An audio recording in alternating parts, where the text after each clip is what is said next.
Before I start, can I just thank Stephen Kirkwood and Philip Bond. They're the ones who purchased Island House to renovate it, which I'll say a bit about at the end. And they've financed this excavation I was talk about, the whole restoration project and other research as well. I mean, very generous funding. And it's the first time in my long career that anyone has come along and said, you know, oh, do you want some more money to do some more work? Just a bit of background. Laugharne, it's a small town, as most of you know, you've been there, I'm sure, on the Taf estuary. It's one of several or many Anglo-Norman foundations. All the historic towns in southwest Wales, in Wales in general, are Anglo-Norman foundations. And some were founded as, particularly as intentionally being towns right at the start, such as Haverfordwest here, and were granted a charter, a town charter in the early 12th century. Others, like Laugharne itself, grew a bit more organically, and then were granted a charter after a few hundred years once the settlement got established. So Laugharne's one of those latter ones. And all the, what we call the earliest towns, the 12th century ones, were very much coastal settlements, and very few inland. And just so you know where we are, there's a map of Laugharne, and the red outline is showing the island house on the map. And on the left-hand side is an aerial photograph taken in the mid-1950s, which shows the house still occupied, still in good condition, and the gardens well maintained. They went downhill in the 1960s, 70s, and 80s, very much downhill, as you'll see later on. So it's just below the castle, just by the car park in Laugharne, if you know it. But there would be no different situation when the town came into being. So the first mention of the castle there is in 1116, say a Norman foundation, and no settlement as such, apart from perhaps a couple of houses just outside the town gates. And notice there the estuary, and particularly the little tidal inlet, which is now basically the car park and houses and so forth. But they are different in that period. And we think, and this is pretty much conjectural stuff, but I think probably by about 1150, things have changed quite dramatically. A small settlement had grown up, probably defended by earth banks and ditches, and just outside the castle, basically. And the estuary is still there. And by about 1320, expanded again. And I think this is mainly due to the granting of a charter by Guy de Brian in 1247 to the town. And that charter gives rights to the burgesses of the town, or what would become burgesses, and a fair and an annual weekly market was held as well. And if you were a burgess, you were a person of some status. In this period, if you weren't part of the nobility, you were a slave or a serf. You were unfree. If you were a burgess, you were a free man, and that gave you great privileges. And so, if you were a burgess, you were granted a burgage plot to which to build your house, and you're given rights over the open field systems to farm and so forth, and you paid 12 pence a year rental on your burgage plot. And that carried on that 12 pence for the whole of the medieval period and later as well. It didn't change. So you were a person of still some status. And I think then at that stage, after that granted a town charter, some new burgage plots are laid out to the north. They formally laid out. And also down towards what we now call Island House, that little red square there, some burgage plots are laid out there as well, which we will see in a second. So to zoom in a bit on Island House itself, and that's just to give you an idea of the excavations that took place there. They're very extensive, and you have to imagine, I won't go into this a bit more detail in a second, but the right-hand photograph there does show what happens when the tide comes in. It does come underneath the ground. So it's suddenly you go there one morning, which had been dry the previous day, you go in, it doesn't rain, and then there's all water everywhere. And it's the only place that you've been where you get fish in your archaeological trench. Who knows where they come from, but they appear. and they go again. That's quite low. There was a lot deeper water down at very high tides. So let's just give an idea of just where we are and what it looks like. So around about the year 1120, what have we got? Well, I've just the outline of that is the wall, the high wall that surrounds the garden of Island House as it is nowadays, and I've given the outline, the footprint of Island House again as it is nowadays, just for reference points so you know who you are. But essentially, most of it would be a tidal inlet, and with quite a clear channel, river channel running to one side.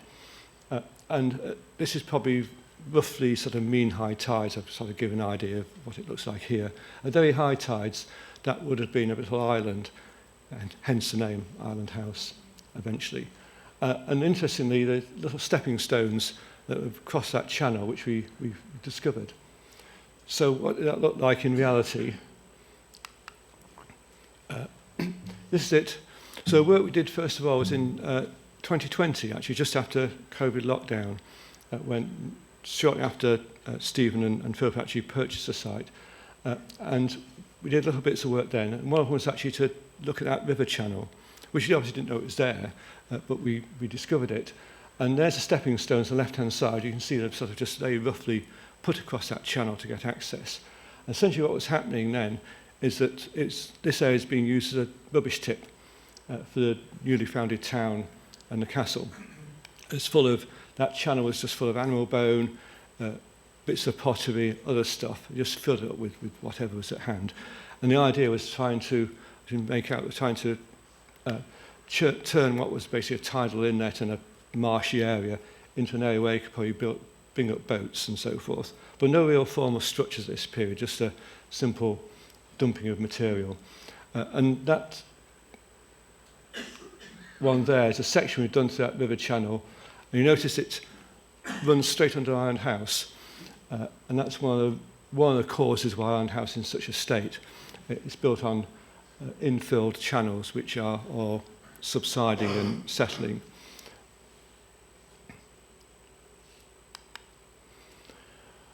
And then probably after granting the charter in 1247, I say Burgish plots were laid out.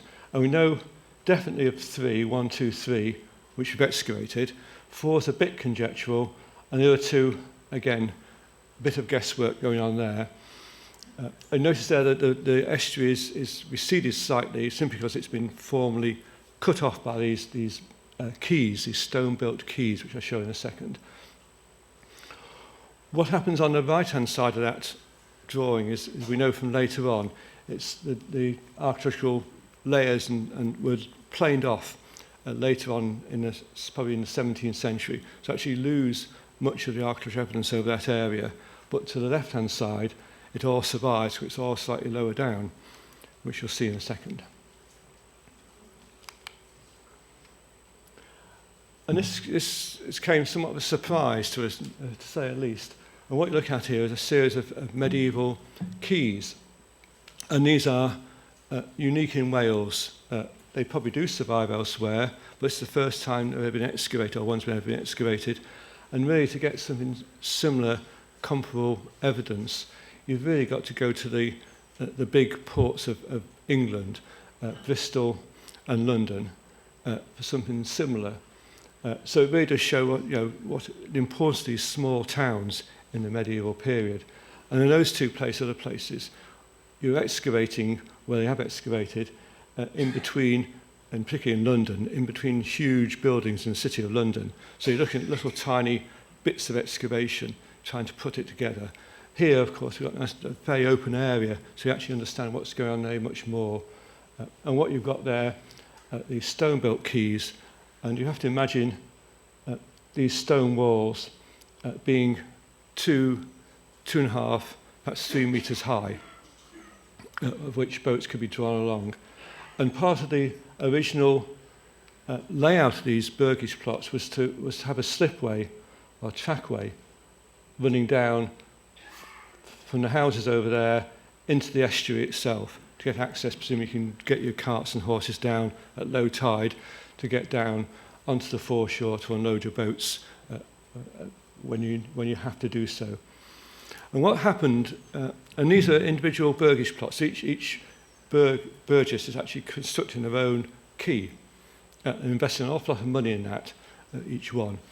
And there's a bit of an arms race going on that burgage plot number 1 built a nice stone quay, and then the next one built one a bit further out. And then this one then built a bit further out again, and then the other one built a bit further out. And this happened several times. Each one, not just to take make it awkward for the neighbours to get their boats in, but also we think the estuary is starting to recede, starting to silt up, the water's starting to recede, so actually we have to build a bit further out each time. And you can see that I won't go into detail, it happened this process several times, but each time he did so, he built a nice stone quay and basically infilled behind it with all sorts of stuff, making that flat level area. So this is one of the early walls there. You should see there isn't much left of it. We imagine that being 2 meters high, and then decided we need to go a bit further. So built a wall here. And then all the stone from there was taken apart and just put on this new wall, and then the infill behind this one. They've moved that quay about 1.5 meters further out for a vast amount of work. That's all they've done. And behind it, they just dumped whatever. And that white stuff you see there is cockle shells, as well as everything else. Whatever they got their hands on, they just chucked in behind that quay. And cockles, Laugharne's famous for cockles. The rugby team is called the Cockle Men, and the mayor's chain of office is gold cockle shells, dating back to about 1740, I think. So there's lots of cockles around, so you just use all the shells to infill.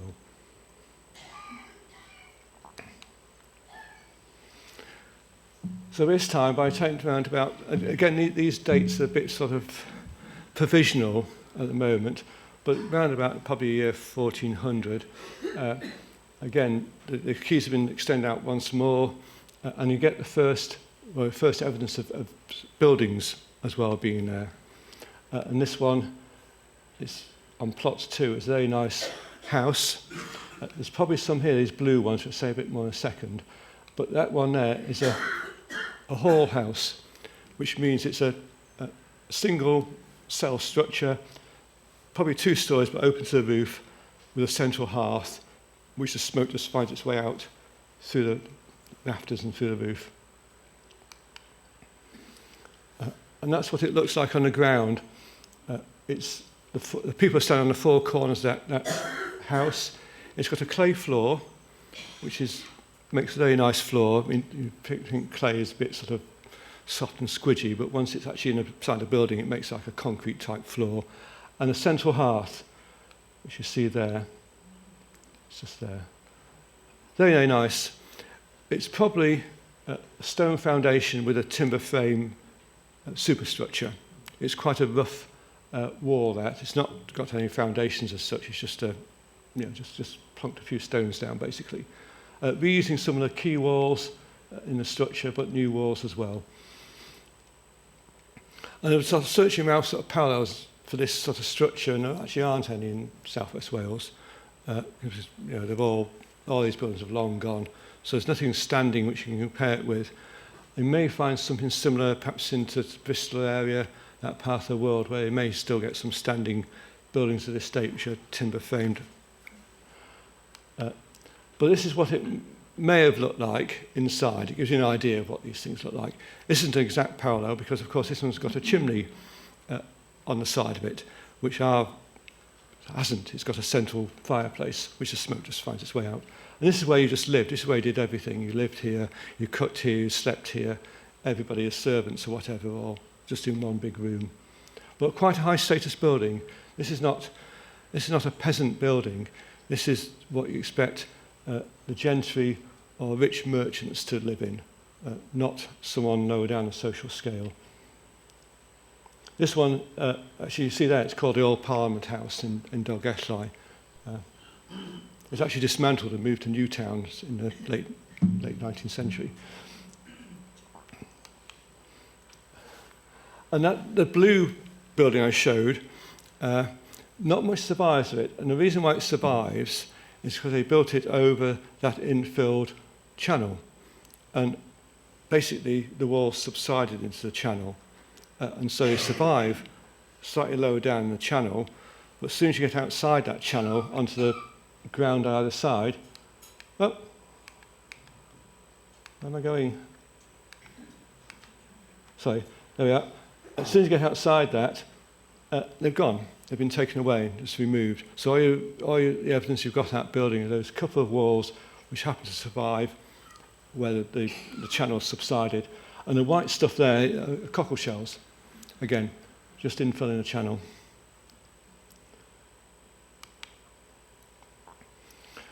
By the time you get to around year 1500 or so, again, this is sort of guesswork dates at the moment, you've got the sort of purpley coloured house has been built. Again, a hall house with a hearth in the centre, or not a chimney anyway, it's not in the centre. A long, narrow building, and I think this is taking up sort of 2 burgage plots. So whoever's built this has got their hands on 2 separate plots. And they built a little quay just outside basically the house sits on a quay, a very narrow quayside, about 2 metres wide. What's interesting here is that the other house, the red one there, continues in use, but at some stage they've put a first floor in it. So it's no longer a hall building, it's actually got a floor across it, at which point, of course, the central hearth goes out of use, because you can't have a central hearth if you've got a floor above it. And they probably built some chimneys. And the reason why we know it's got a first floor is because they built a guardrobe chute, which means you've got a first floor toilet, essentially. And there's your guardrobe chute there, just in the corner there. So that would have served the first floor. Again, a very high status building. Not many people have that pay to have these sort of facilities inside. And of course, you wouldn't have a guardrobe chute, if you're on the ground floor, you just go outside. And we were hoping, we had great hopes that what we were going to find underneath that, where that guardrobe came out, was a nice drain, because drains from guardrobes often contain really good stuff. You know, if you drop something down your guardrobe, you're not going to go and find it. But unfortunately, what it just emptied out onto that trackway of the slipway, which you see there. So if you're unfortunate to be walking past that at a critical point, it could get a bit messy. But that's what, this is the medieval period, they didn't really care about. As long as it went somewhere, who cares? And the other building, the new one I mentioned, is a very, very well-built structure, really, really well-built, mortared walls. Again, what we've got there is a clay floor, but in this case it's a subfloor, and actually had a stone slab floor put over it. But all those have been, apart from a couple of slabs, all been removed when the building went out of use to be used elsewhere. So very sophisticated, well-built building. But interestingly, that wall there, the really nicely built wall, you never have seen, because essentially that's the quay side wall, so that bit in there was just infilled to make a nice level area for the quay. So he went all this trouble to make a super wall and then just covered it all over. May well have been a completely stone-built building at this stage, rather than having a timber frame on it, but we're not sure. And unfortunately, we didn't excavate the whole lot. And one suspects that it actually was a twin cell building, as well as having like an open hall area at one end. It may have had other rooms at the other end as well. And the way they constructed it, I've just put this on, it's a classic archaeological section there. I think some people in the audience actually excavated that, didn't they? I think. Anyway, what we've got there is the way they built it. They built the walls, quite high walls, and just again infilled between the walls, and then put the floors, that clay floor there. So all this is just infill into the walls. So what they're doing is constantly building up the levels on this site.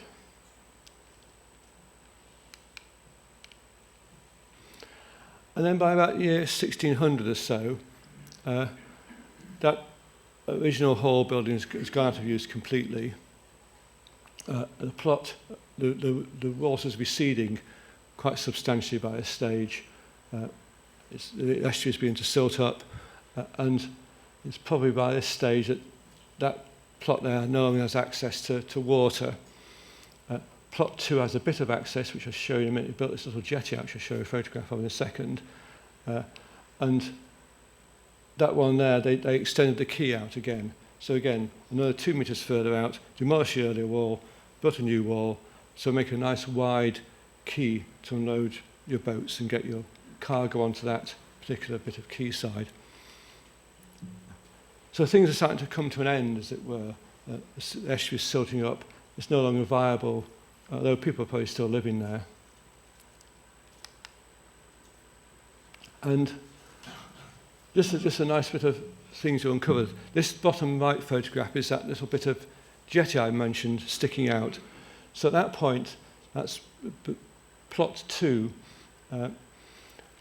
Obviously, they're just trying to get a bit of water, as it were, to bring their boats alongside. So they built this little square jetty a bit further out. The original quay wall, again, imagine that 2-3 meters high. The original quay wall would have been a nice length to get a boat alongside quite easily. By the time you build this, it makes it very awkward to moor anything alongside it at all. So you might be talking about just very small boats, or it could even be perhaps the base of a winch or a small crane or something like that. But certainly by this stage, it's evidence that actually the water's beginning to disappear and no longer viable to get bigger boats in. On the top photographs there, it gives you an idea of just how deep some of these deposits are. So the top left-hand one, we'd already gone down about, a metre or so, removing material. And then you suddenly find this step begin to appear. As you went down further and further and further, you actually got a nice little flight of steps you see on the right-hand side. This is alongside the trackway or slipway. So, you can imagine you walk up from the estuary, walk up the slipway, and then you turn right, and you've got 3 or 4 steps onto your quayside. Really nice piece of evidence surviving there. Really super. And where Tom is excavating there, we went down about another metre or so. So that trackway, over a period of sort of 300-400 years, was raised up about 2 meters each time, laying down new surface, new surface, new surface, new surface. And of course, in the early period, when the trackway surface first formed, the tide would have come right up that, probably way up it. By the time you get to the end of it, there's probably no water coming there whatsoever. It was just never came in, apart from the very highest tides.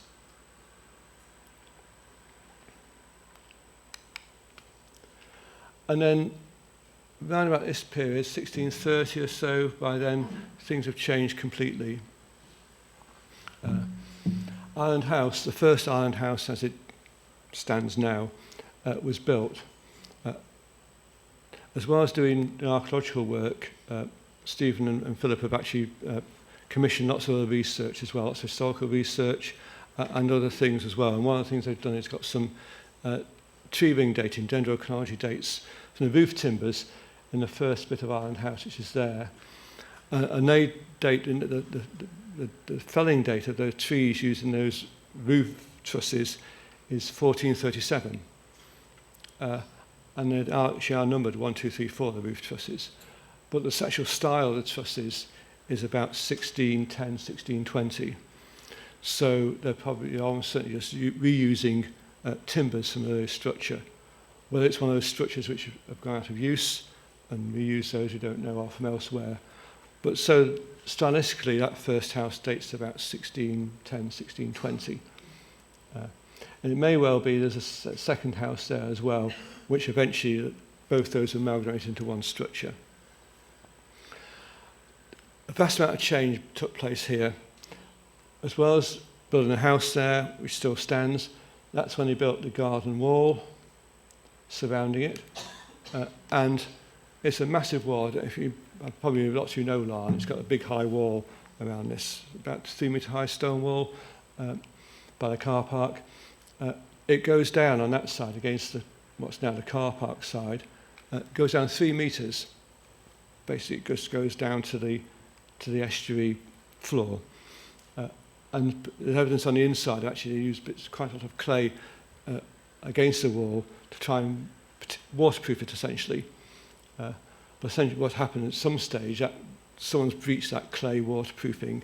That's why the tide comes in and floods the site still. If that hadn't happened, that tide wouldn't come into the site.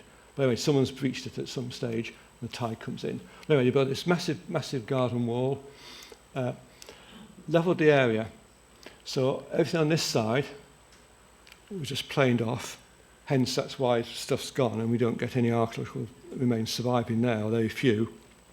And everything on that side was dumped into what had been the estuary on that side to make a nice level garden.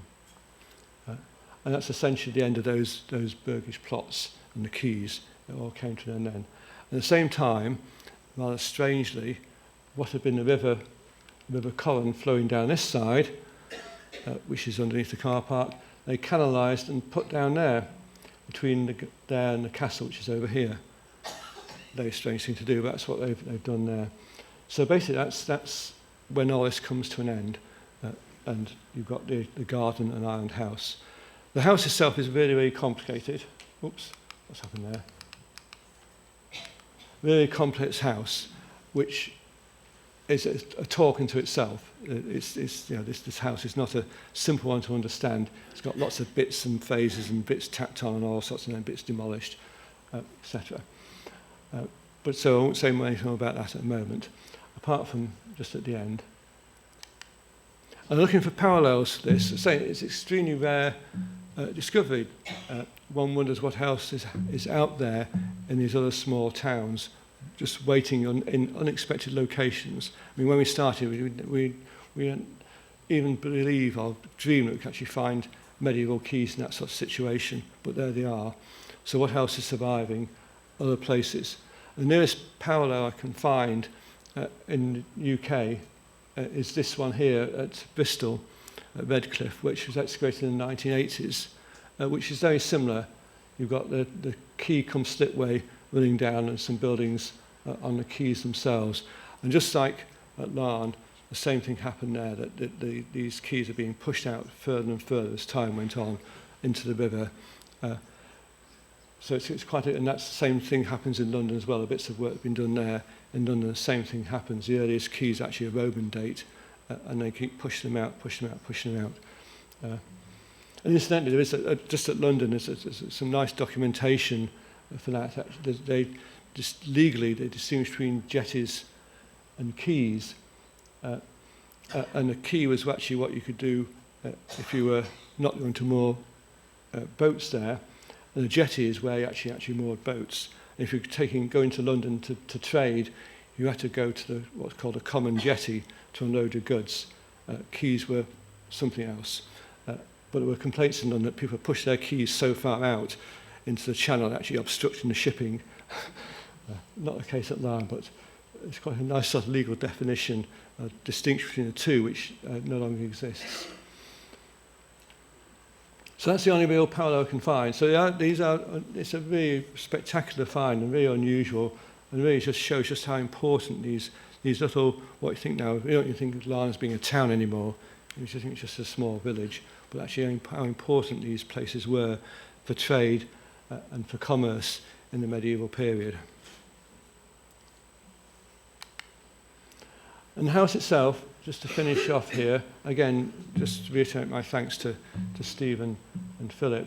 They purchased the house about 7 years ago, and it had been in a poor state for several years. They're from the area, and they're both now, one's in the 70s, one in their 80s.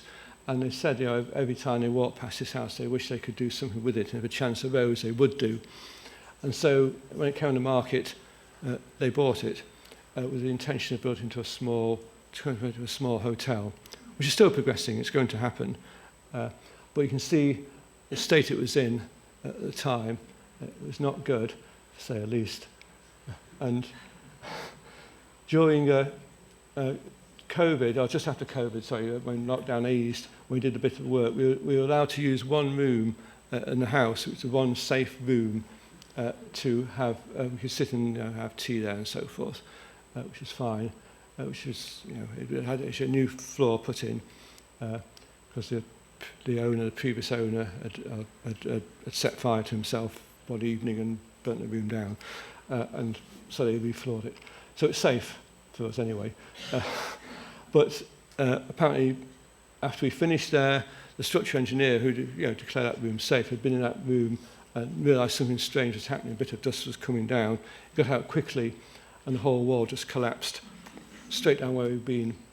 A big 1.5-metre thick stone wall, 2 stories high. So it's in a very bad state.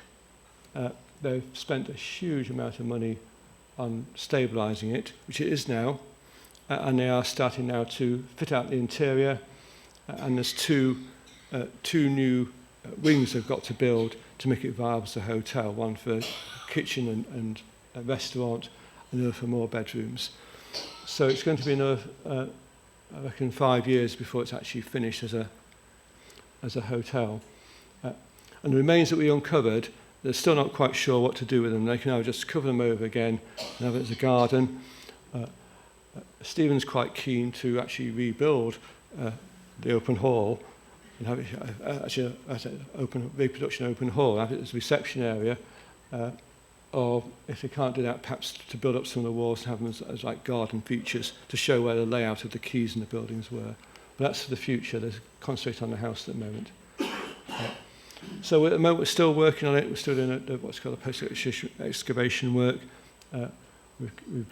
There's various scientific dating taking place, which we hope to have results perhaps just after Christmas. We'll have a better idea of actually the dating of those various phases. So that's where at the moment. I think that's probably about it. Thank you.